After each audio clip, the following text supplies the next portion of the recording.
வணக்கம். நான் வைரமுத்து. இப்போ மதுக்கடையோட பிரச்சனைகள் ஒரு குடும்பத்துலேயும் எந்த அளவுக்கு அந்த மதுவால் உள்ள தாக்கம் நம்ம தெருவில், நம்ம ஊரில், நம்ம சமூகத்தில் மொத்தத்திலே அதோட தாக்கத்தை பற்றி எல்லாருமே பார்த்துருப்போம். எல்லாருக்கும் தெரிஞ்ச விஷயந்தான். ஆனால் அதை நம்ம பெரிய விஷயமாக எடுத்து ஏதாவது அதுக்காக எதிர்வினை ஆற்றுமா அப்படின்னு கேட்டால் எல்லாராலையும் முடியாத விஷயமும் கூட. ஆனால் முடிஞ்ச அளவுக்கு நம்மளோட எதிர்ப்புகளை பதிவு பண்ணணும் அப்படிங்கிறது ஒருத்தவங்களோட கடமைன்னு கூட சொல்லலாம். ஏன்னா அதோட சீற்றம், அதோட சீரழிவு நம்ம வீட்லேயும் நம்மளையும் தாக்கும், ஏதோ ஒரு வகையில் தாக்கும். அதனால் நம்ம எதிர்வினை ஆற்ற வேண்டிய தேவை இருக்கிறது அப்படிங்கிறதான் என்னோட தாழ்மையான கருத்து. சரிங்களா? இப்போ மதுவால் இன்றைக்கி நம்ம என்னென்ன சீரழிவெல்லாம் அடைகிறோம் அப்படிங்கிறது நீங்களே கண்கூட பார்க்கலாம். இப்போ வேறு ஒன்றும் இல்லை, நம்ம வீட்டில் நேரடியாக அப்பா பாதிக்கப்பட்டிருக்கலாம், நம்ம வீட்டில் தாத்தா பாதிக்கப்பட்டிருக்கலாம், இல்லை ஒரு மாமா, சித்தப்பா, இல்லை அண்ணன், தம்பி, ஏதோ ஒரு உறவு இந்த மதுவால் நேரடியாக பாதிக்கப்படுறதை நம்ம நேரடியாக பார்க்குறோம். அந்த குடும்பம் அதனால் எவ்வளோ வறுமைக்கு போகுது. சில நேரங்களில் பார்த்திங்கன்னா கணவனை இழக்கக்கூடிய நிலைமையில் மனைவி இருக்கிறாங்க, அப்பாவை இழந்த பிள்ளைகள் இருக்கிறாங்க. அப்புறம் மது குடிச்சிட்டு வேறு ஒருவர் நம்ம மது குடிக்கலனாலும் வேறு ஒருவர் மது குடிச்சிட்டு நம்ம வாகனத்தில் பயணிக்கும் போது இடித்து தள்ளினால அதனால் கையை இழந்தவங்க, காலை இழந்தவங்க, அதனால் மதுவை குடிக்காத அந்த குடும்பம் கூட அதனால் பெரும் துயரத்தில் இருக்கிற நிலைமையும் நம்ம பார்க்குறோம். அதே மாதிரி நம்பி ஒரு பையனை கொடுக்குறாங்க. கொடுக்கும்போது நல்ல பையனாக தான் இருக்கிறான். அதுக்கடுத்து ஏதோ ஒரு வகையில் அவன் மது பிரச்சனைக்குள்ளே மதுவுக்கு அடிமையாகி அந்த தன்னோட பொண்ணோட வாழ்க்கை கஷ்டப்படுறத ஒரு அப்பா பார்த்து வருத்தப்படுற அந்த சூழல். இப்படி அதே மாதிரி பசங்கன்னு எடுத்துக்கிட்டோம்னா இன்றைக்கி பெண் கேட்க வழி இல்லாமல் முடியாமல் ஒரு குற்றணுர்வில் இருக்கிற பசங்களையும் பார்க்குறோம். ஏன்னா நம்மளே குடிட்டுக்கு அவங்க யாரும் விருப்பப்பட்டு குடிக்கலை, ஏதோ ஒரு வகையில் அது உள்ளே போயிடுறாங்க, வெளியில் வர முடியல அவங்களால. அந்த போதைன்னு சொல்கிற அந்த பழக்கத்துக்கு அடிக்ட் ஆகிடுறாங்க. அவங்களே திருந்தணும், அவங்களே மாறணும்னு நினச்சாலும் அவங்களுக்குள்ளே அழுகு தான் வருதே தவிர அதை விட முடியாமல் தன்னைத்தானே ஒரு குற்ற உணர்வுக்குள்ளே கொண்டு போய்கிட்டு அதுலேருந்து வெளியே வர முடியாமல் மனநோய் மாதிரி பாதிக்கப்பட்டு இன்றைக்கி திருமண வயதை பூர்த்தி அடைஞ்சவங்க கூட திருமணமாகாமலே நிறையா பையங்க இருக்கிறாங்க. என் பையன் நல்ல பையன்தான் சொல்லி பெண் வீட்டில் தைரியமாக கேட்க முடியாத பெற்றோரோட நிலை, இதை மாதிரி வேறு பிரச்சனைகள் நிறையா இருக்குது இந்த மதுவால். உங்களுக்கு தெரியாதது கிடையாது. ஆனால் அதற்காக நாம் இந்த அரசாங்கம் தன்னோட பிள்ளையை எப்படி பார்த்துக்கிடணுமோ ஒரு அம்மாவும் அப்பாவும் அதே மாதிரி நம்மளை நல்லது கெட்டது தெரியாத பாமர மக்கள், படிப்பறிவு இல்லாத மக்களையும் கவனிக்க வேண்டிய இடத்துல இருக்கிற இந்த அரசாங்கம் நம்மளை எப்படி இந்த விஷயத்தில் பாதுகாக்குது அப்படிங்கிற அந்த விழிப்புணர்வு நமக்கு வேணும். இப்போ எந்த அம்மா அப்பாவுமே தான் பிள்ளை குடியாரன் அப்படின்னு சொல்கிறத பெருமைப்பட மாட்டாங்க.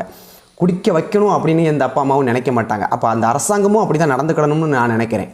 அந்த அரசாங்கம் இப்போ ஒரு தெளிவு பெற்ற மனுஷன், ஒரு கல்வி அறிவு, இல்லை ஒரு வறுமையிலிருந்து நல்லது கெட்டதெல்லாம் தெரிஞ்சு தெளிவு பெற்று வளரக்கூடிய ஒரு பையன் ஒரு சமூகத்தில் இருக்கிற ஒருத்தங்க அந்த தப்பை செய்ய மாட்டாங்க, பரவாயில்ல.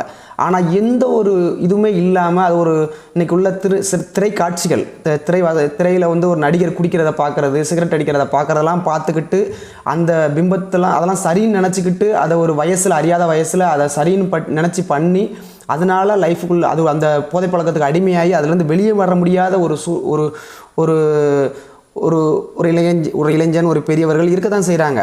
இப்போ அவங்கெல்லாம் இந்த அரசாங்கம் எப்படி பாதுகாக்கணும், அந்த அரசாங்கத்துக்கு அதை பற்றின அக்கறை இருக்கிறதா அப்படின்னு கேட்டால் அந்த கேள்விக்கு நீங்கள் தான் விடை தேடணும். சரிங்களா? அப்போ நாம் என்ன செய்ய முடியும்? நம்ம ஒன்றும் செய்ய முடியாது தான். நம்ம சாமானியமாக என்ன செய்ய முடியும்? இதில் வரக்கூடிய அம்புகள், நம்மளை நோக்கி வரக்கூடிய அம்புகள்லேருந்து விலகி வேணால் போக முடியும்ப்பா, நம்ம எதிர்த்து நிற்க முடியுமா அப்படின்னு கேட்கலாம். அப்படி கிடையாதுங்க. அதிகாரம் நமக்கானது. நம்ம தான் அதிகாரத்தில் உட்கார வைக்கணும். நம்ம அதிகாரத்தை உட்கார வச்சதுனால தான் அவங்க நம்மளை நம்ம மேலே அதிகாரத்தை செலுத்த முடியுது.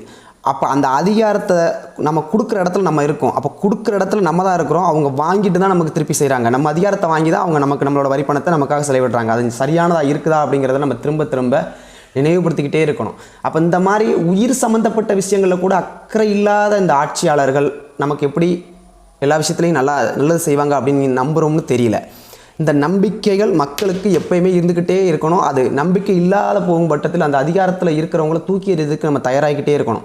ஒன்றும் இல்லைங்க, ஒரு தேர்தல் வருது, எனக்கு நல்லது செய்யறதுக்கு தான் வர்றாங்க. அந்த எனக்கு சொல்லக்கூடிய பஞ்சாயத்து தலைவர்லேருந்து நம்ம எம்எல்ஏலேருந்து எம்பியிலேருந்து நம்ம முதலமைச்சர் வரைக்கும் நமக்கு நல்லது செய்வதற்கு நம்ம வரிப்பணத்தில் வாங்கி நம்ம மக்கள் வரிப்பணத்தை வாங்கி அந்த பணத்தை வச்சு மக்களுக்கு சேவை செய்கிறதுக்காக ஒரு ஆளாக எடுத்து வைக்கிறோம். அவங்க வரும்போது அந்த செலவழிக்கக்கூடிய பணமாக இருக்கட்டும், அவங்க அந்த செலவழிக்கும் போது அந்த ஓட்டுக்கு பணம் கொடுக்குறதா இருக்கட்டும், அதுக்கடுத்து அவங்க சாப்பிட்றதுக்கு செலவழிக்கிறது, இது கூட ஒரு மாதிரி போயிடும். சாப்பிட்றதுக்கு செலவழிக்கிறது கூட ஒரு டீ செலவுங்கிறது வேறு மாதிரி போயிடும். ஆனால் ஓட்டுக்கு பணம் கொடுக்குறதா இருக்கட்டும், சரக்கை வாங்கி கொடுத்து அவங்க ஒரு நல்ல மனநிலையில் இருக்கவங்களா இருந்தால், இப்போ நம்ம என்ன செய்வோம், நம்ம ஒரு ஆள் மேலே அக்கறை வச்சிருக்கோம்னா அவங்கள சரக்கு வாங்கி கொடுக்கணும்னு நினைக்க மாட்டோம். அவங்க நல்லா இருக்கணும், அந்த இதை குடிக்காதீங்க, மதிபானத்தை குடிக்காதீங்கன்னு தான் சொல்கிறவங்களா இருப்போம். அப்போ இவங்க என்ன நினைக்கிறாங்கன்னா, தனக்கு 10 பேர் வேலை செய்யணும், தனக்கு எப்போ பார்த்தாலும் நான் செய்கிறதெல்லாம் சரின்னு சொல்லணும் அப்படிங்கிற ஒரு இதுக்காகவே இந்த கட்சி பிரமுகர்கள்லாம் என்ன பண்ணுறாங்கன்னா, மதுவை வாங்கி கிரேடாக வாங்கி வச்சு அந்த தேர்தல் நேரங்களை குடித்து அவங்கள மயக்கத்திலே வச்சுருந்து கொஞ்ச காலம் அவங்கெல்லாம் ஒரு 2 வாரம் 3 வாரம் 1 மாத காலம் வேலைக்கே போகாமல் அந்த மயக்கத்திலே வச்சுருந்து அதெல்லாம் வாக்கா மாற்றுறாங்க. அப்போ இது எப்படி நமக்கு நல்லது செய்ய வர்றவங்க அப்படிங்கிறது மக்கள் தான் யோசிக்கணும். இவங்க எப்படி நல்லது செய்வாங்க? இவங்க நல்லது செய்ததுக்கு செய்யாமே இருக்கலாமே, இவங்களை எதுக்கு நம்ம தேர்ந்தெடுக்கணும் அப்படிங்கிற ஒரு இதை கொடுக்க வேண்டியது. இதெல்லாம் நம்ம ஒன்றும் செய்ய முடியாதுன்னு கடந்து போகாதீங்க. இது நம்மளை தான், நம்ம பார்த்து செய்யக்கூடியது தான். நமக்கு பிடிச்சவங்க, நம்ம சரியானவங்களை எடுத்து வைக்க போகிறோம். இதுக்கு தப்பானவங்க கையில் கொடுக்கணும். ஏன் நம்ம குடும்பம் மேலே அவங்க நம்ம அண்ணனாவோ தம்பியாவோ நினச்சிருந்தாங்கன்னா, அந்த தேர்தல் நிற்கிறவங்க நம்ம அண்ணனாவோ தம்பியாவோ சித்தப்பனாவோ பெரியப்பானோ நினச்சா குடிக்கிறதுக்கு காசு கொடுப்பாங்களா? அப்போ அந்த கேள்வி நம்ம முன்வைக்கணும். அவங்கள நம்ம புறக்கணிக்கணும். எது சரியானதை சொல்லி நிற்கணும். அடுத்து இவங்க தப்பு பண்ணவங்களாவே இருந்தாலும் அடுத்து சரியானதை பேசினா மட்டும்தான் நம்ம வாக்கை செலுத்துவோம் அப்படிங்கிற நம்பிக்கை நம்ம தான் அவங்களுக்கு கொடுக்கணும். மக்கள் நம்ம தான் அவங்களுக்கு கொடுக்கணும். இப்படி மதுக்கடை பிரச்சனை சார்ந்த பிரச்சனைகளில் ஒதுங்கி போகாதீங்க. மதுக்கடையில் இது மட்டும் காரணம் கிடையாதுங்க. இதை மாதிரி தான் அரசாங்கம் நம்மகிட்ட இப்படி தான் நடந்துக்கிடுது. நம்மக்கிட்ட வருமானம் பார்த்தா போதும் தான் நினைக்குது. மற்றபடி மக்கள் மேலே அக்கறை கொண்டு அதை குறைக்கணும் படிப்படியாக, அவங்களெல்லாம் அடுத்த தலைமுறையாட்ட நல்ல ஒரு விழிப்புணர்வு நல்ல ஒரு ஆரோக்கியமான ஒரு மனநிலையோட ஒரு உடல்நிலையோட வளரணும் அப்படிங்கிற சிந்தனைகள்லாம் அரசாங்கத்துக்கு இருக்கிற மாதிரி தெரில. அதோட வெளிப்பாடு தான் இப்போ இந்த கள்ளச்சாராயம் வரைக்கும் இந்த மாதிரி ஒரு தாக்கத்தை ஏற்படுத்தி நிற்குது. ஏன்னா இன்றைக்கி நல்ல சாராயம் இருக்கிறாங்க, கள்ளச்சாராயம் இருக்கிறாங்க. நல்ல சாராயங்கிறா என்ன, மக்களுக்கு வரிப்பணம் வரியை கட்டிட்டு, அதாவது அரசாங்கத்துக்கு வரியை கட்டிட்டு அரசாங்கமே விற்கக்கூடிய அந்த டாஸ்மாக்கு பேர் நல்ல சாராயம்னு சொல்லிக்கிட்டுதாங்க.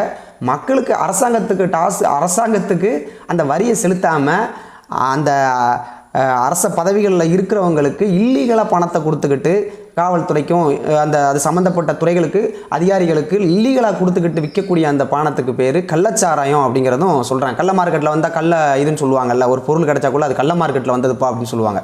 எலக்ட்ரானிக் பொருள் எல்லாமே சொல்லுவாங்க. அதாவது டேக்ஸ் உட்படாமல் வெளியில் வர்றது எல்லாமே கள்ள பணம் கூட சொல்லுவாங்க. அதுக்காக கள்ள நோட்டு, அது அப்படி கிடையாது. கள்ள நோட்டு வேறு, கள்ள பணம் வேறு.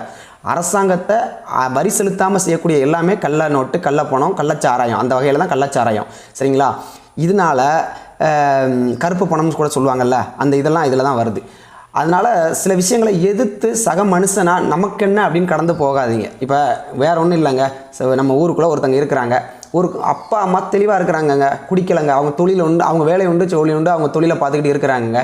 பையன் என்ன பண்ணுறான், ஏதோ ஒரு வகையில் வெளியில் படிக்க போகிறான். இன்னைக்குள்ள தலைமுறை இந்த விஷயத்தை சாதாரணமாக இது பார்க்கும்போதே தெருவுக்கு முக்குக்கு கடைகள் இருக்கிறத பார்த்து வளர்ந்த பிள்ளை, அந்த பிள்ளைக்கு இது சாதாரண விஷயமா இருக்குது. ஏன்னா தன்னோட ஹீரோவாக நினைக்கிற ஒரு நடிகை எல்லாருமே ட்ரிங்க்ஸ் அடிக்கிற மாதிரி ஒரு காட்சிகள்லாம் திரைப்படங்களில் வருது. அப்போ இதில் என்ன இருக்குது அப்படின்னு ஒரு கெத்துக்காக அவன் குடிக்க ஆரம்பிக்கிறான். ஒரு சிகரெட் அடிக்கிறதோ, ஒரு மது அடிக்கிறதோ அப்படி ஆகிறான், மது குடிக்கிறதோ அப்படி ஆகிறான். கடைசி அவன் உள்ளே போனதுக்கு அடுத்து அவனால் வெளியில் வர முடியலை. ஏதோ ஒரு சூழலில் அதில் அடிக்ட் ஆகிடுறான். நல்லது கையில் காசு நடமாடுது, ஏதோ ஒரு வகையில், அதாவது அப்பா அம்மா தெளிவாக இருந்தாலும் பையன் இப்படி உள்ளே போயிடுறான். நாளைக்கு அந்த பையனை நினச்சி அந்த அப்பா வருத்தப்படுறாரு. இதுக்கு என்ன பண்ணியிருக்கலாம் அந்த அப்பா? ஒரு சரியான ஆளை, இந்த மதுவை ஆதரிக்காத, இந்த மதுவை எதிர்க்கக்கூடிய ஒரு நபரை தேர்ந்தெடுத்திருக்கலாம். நம்ம அதிகாரத்தில் உட்கார வச்சிருக்கலாம். இல்லை இதுக்கு எதிரான ஏதோ ஒரு விஷயம், நாளைக்கு நம்ம பிள்ளையும் தானே பாதிக்கப்படும் அப்படிங்கிற அந்த பதற்றத்தில் இதுக்கு எதிராக ஏதோ ஒரு விஷயத்தை அவர் செஞ்சுருக்கலாம். ஆனால் அவங்களுக்கு எந்த அக்கறை இல்லாமல் நான் நல்லா இருக்கேன், என் பிள்ளை நல்லா இருக்குன்னு விலகி போகிற சூழல் விலகி போகக்கூடிய இதில் போனதுனால வந்த விளைவு தான் இன்றைக்கி தான் பிள்ளை ஒரு அடிக்ட் ஆகி அந்த பிள்ளைக்காக மறுசீரமைப்புக்காக அந்த வாழ்க்கைக்காக ஓடிட்டு அலைகிறாங்க ஹாஸ்பிட்டல் நோக்கி.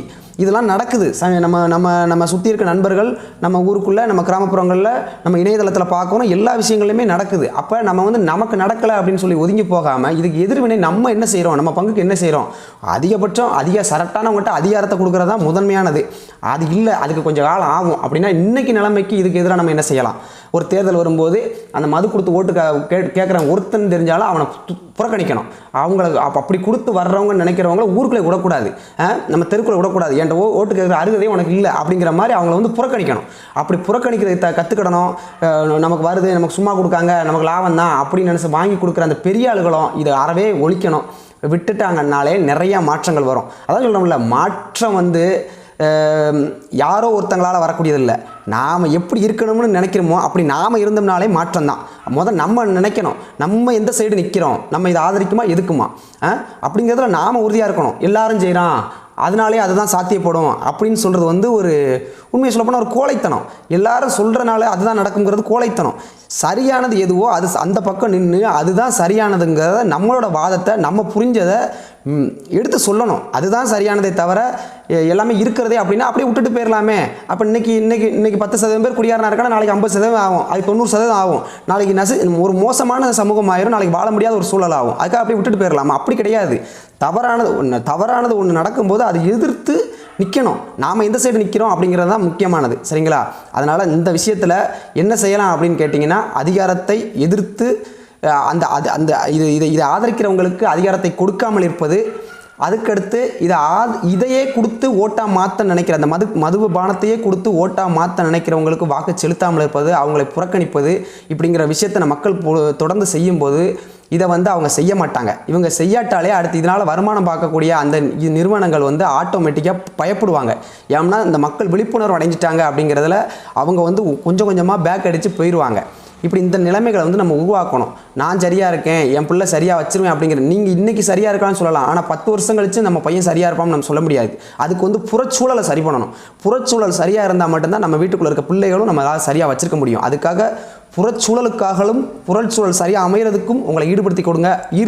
அப்படி ஈடுபடுத்தி கொள்ளுங்கள் அப்படின்னு கேட்டு விடைபெறுகிறேன். நன்றி.